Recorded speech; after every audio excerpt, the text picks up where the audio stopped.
Voilà, donc moi, là, je vais commencer par vous parler des rayonnements UV, donc pour mieux les comprendre et comprendre leur impact. Alors, les rayons du soleil sont divisés en trois longueurs d'onde différentes.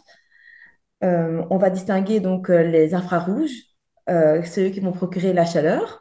Euh, à 45%, ce sera la lumière visible, donc c'est ce qu'on perçoit de la lumière. Et 5% seront les rayons UV, donc ultraviolets, c'est eux qui vont nous intéresser ici. Donc, les rayons UV sont d'autant plus dangereux qu'ils sont invisibles. Cette invisibilité les rend insidieux car même si certains de leurs effets sont immédiats, les conséquences peuvent être très graves. Au mieux, l'exposition va créer le bronzage, mais au pire, elle provoquera des coups de soleil et des brûlures. Une exposition trop récurrente au fur et à mesure du temps entraînera un vieillissement prématuré de la peau et, plus grave encore, des lésions précancéreuses, comme on a parlé Fiona auparavant. Donc, pour aider à informer de manière harmonieuse la population, l'OMS a décidé de créer avec l'OMM, qui est l'Organisation mondiale météorologique, ce qu'on appelle l'indice UV. Donc cet indice permettra de mieux se rendre compte de l'intensité du rayonnement UV. Et plus cet indice sera élevé, plus il sera dangereux de s'exposer sans protection. L'indice UV donc, va varier selon différents facteurs. Donc déjà la latitude. Plus on sera vers l'équateur, plus l'indice sera élevé. La saison, bien sûr, avec un pic durant l'été. Le différent de la journée, avec un pic entre 12 heures et 16 heures, lorsque le soleil est à son zénith. L'altitude, l'intensité des UV augmentera de 10% par 1000 mètres d'altitude. La nébulosité, donc le fait qu'il y ait des nuages. Donc, bien sûr, s'il n'y a pas de nuages, l'UV est à son maximum. Maintenant, une présence de nuages ne veut pas dire qu'il n'y a pas euh, que les UV sont inoffensifs. Ils peuvent toujours passer au travers. On a aussi un facteur qui est les surfaces réfléchissantes. Donc, l'eau peut augmenter la réflexion de 10%. Maintenant, même quand on est dans l'eau, 50 à 70% des UV vont pénétrer dans l'eau et pourront nous atteindre. Le sable augmentera aussi l'exposition de 15% et la neige va réfléchir plus de 80% des UV. Donc même protégé, par exemple sous un parasol, il faudra toujours se protéger. Voilà. Donc on peut passer au rayonnement UV à proprement dit. Donc ils sont divisés en euh, trois types de rayonnements différents. Donc on a les UVA qui sont responsables du bronzage immédiat et du vieillissement de la peau. Donc les rides, les taches. Les UVA vont également jouer un rôle dans l'apparition de certains cancers, mais bon, c'est mineur par rapport aux UVB. Par contre, ils sont très peu filtrés par la couche d'ozone. Environ 95% atteindront la surface de la Terre. Ensuite, on a les UVB qui sont plus courts et plus énergétiques. Ils vont s'arrêter au niveau de l'épiderme et ils seront à l'origine du bronzage à long terme et des coups de soleil. Mais ils sont aussi responsables donc, de la plupart des cancers de la peau et ils vont directement endommager l'ADN, ce qui pourra donc provoquer effectivement les cancers. Euh, voilà, l'action des UVB est aussi cruciale pour la production de la vitamine D par la peau.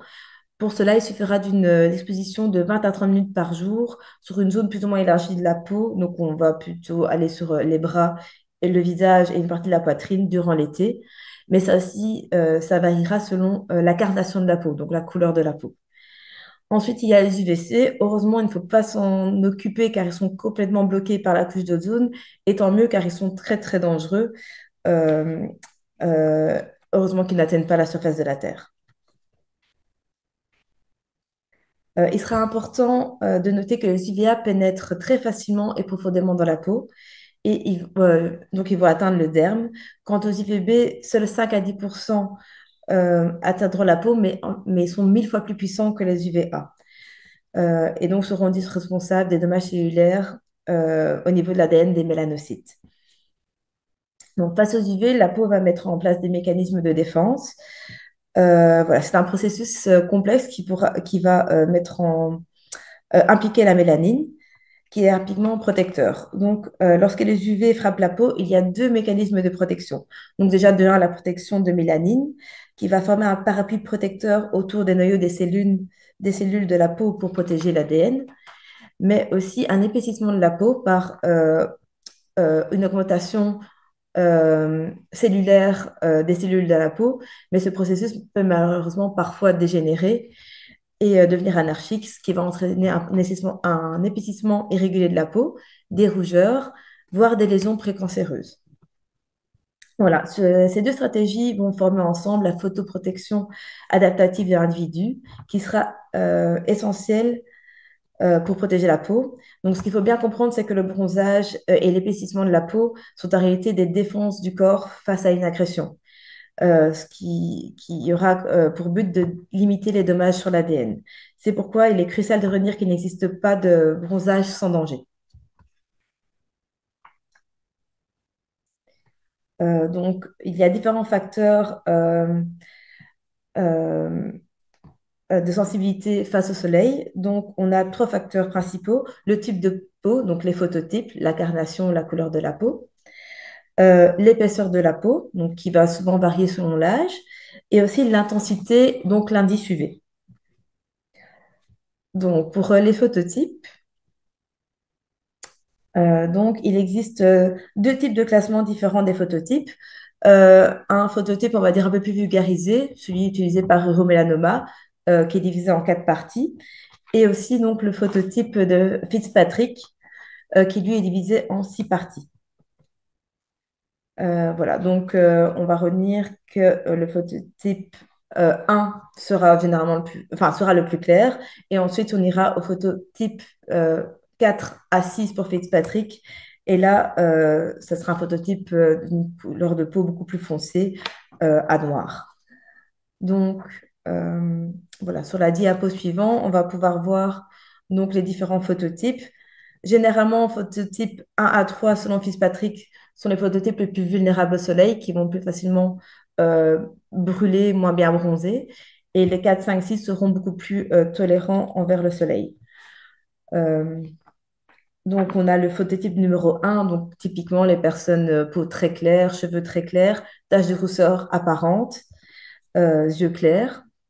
Elles ne bronzent pas au soleil, vont carrément brûler. Donc, au phototype 2, donc, ce phototype correspond aux peaux plus claires. Parfois quelques taches de rousseur, surtout à l'exposition au soleil. Et voilà, ce sont des personnes qui devront être particulièrement vigilantes au soleil car elles n'auront pas non plus une capacité à bien bronzer.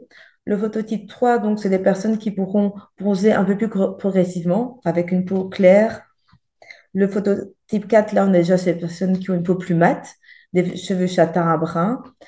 Elles attrapent rarement des coups de soleil et bronzent très facilement. Phototype 5, des personnes qui ont une peau foncée, des yeux foncés. Elles attrapent rarement des coups de soleil et bronzent facilement. Et le phototype 6, phototype le plus foncé, qui correspond aux peaux noires, donc qui ont une résistance naturelle aux coups de soleil. Donc, pour conclure sur les phototypes, plus le phototype est bas, c'est-à-dire plus la peau est claire, plus une protection solaire sera nécessaire. Cependant, il est crucial de souligner que même les peaux plus foncées doivent impérativement se protéger du soleil. Elles ne sont pas à l'abri des effets nocifs, y compris les cancers. Et nous verrons notamment que certaines circonstances, comme la prise de médicaments, peuvent augmenter la sensibilité au soleil. Ensuite, l'épaisseur de la peau. Euh, Là, donc, pour l'épaisseur de la peau, chez les adultes, certaines zones seront particulièrement sensibles, comme les paupières, les lèvres ou l'intérieur des bras, car elles possèdent moins de kératinocytes, donc qui sont des cellules de la peau. Avec le temps, cette barrière peut aussi diminuer. Donc, avec l'âge, les personnes âgées auront une peau beaucoup plus fine, mais aussi parfois la prise de certains traitements, comme des corticoïdes, par voie orale ou des crèmes en contenant. Il y a un cas particulier qui sont les bébés et les enfants, car ils ont une peau immature. Donc leur épiderme est beaucoup plus fin et leurs cellules protectrices sont encore en développement. La couche de leur peau laisse plus facilement passer les UV et ils produisent moins de mélanine, qui est la molécule protectrice du soleil. Même si les mélanocytes qui la produisent sont présents, le bébé ne bronzera pas réellement, il brûlera très vite. Il faut aussi noter que les bébés courent un risque bien plus élevé de coups de chaleur, car le système de thermorégulation, donc la transpiration, la circulation sanguine, est encore immature. Plus l'exposition au soleil est précoce et intense, plus les risques de cancer de la peau augmenteront avec l'âge. C'est pourquoi il est formellement recommandé de ne jamais exposer un bébé de moins d'un an au soleil direct. Il doit toujours rester à l'ombre avec des vêtements couvrants, un chapeau et des lunettes de soleil. Une crème solaire spéciale bébé doit être appliquée sur les zones non couvertes, mais cette crème ne sera pas un prétexte pour exposer l'enfant directement au soleil.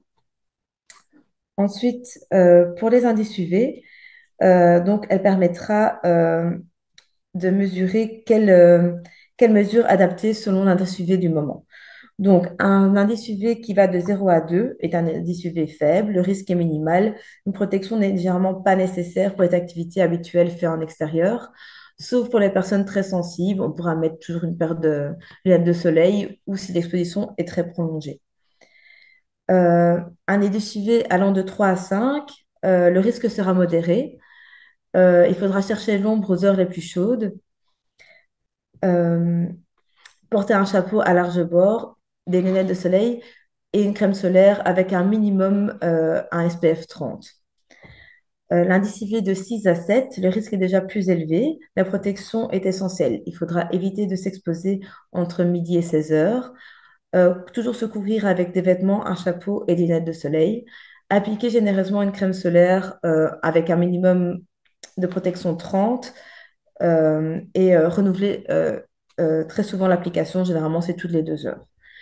L'indice UV 8 à 10, c'est un indice UV très élevé. Généralement, on évite de sortir entre 11 et 17 heures. On recherche de l'ombre de manière systématique. Il faudra porter des vêtements de protection longs, des lunettes de soleil et utiliser une crème solaire avec un indice 50 minimum. Donc, il faudra réappliquer la crème toutes les 2 heures ou après la baignade ou une forte transpiration. Et finalement, l'indice UV 11, le risque est extrême. Il faut absolument rester à l'intérieur aux heures les plus intenses du soleil. Si une sortie est inévitable, une protection intégrale avec la totale, un vêtement long, un chapeau, lunettes, crème solaire est indispensable.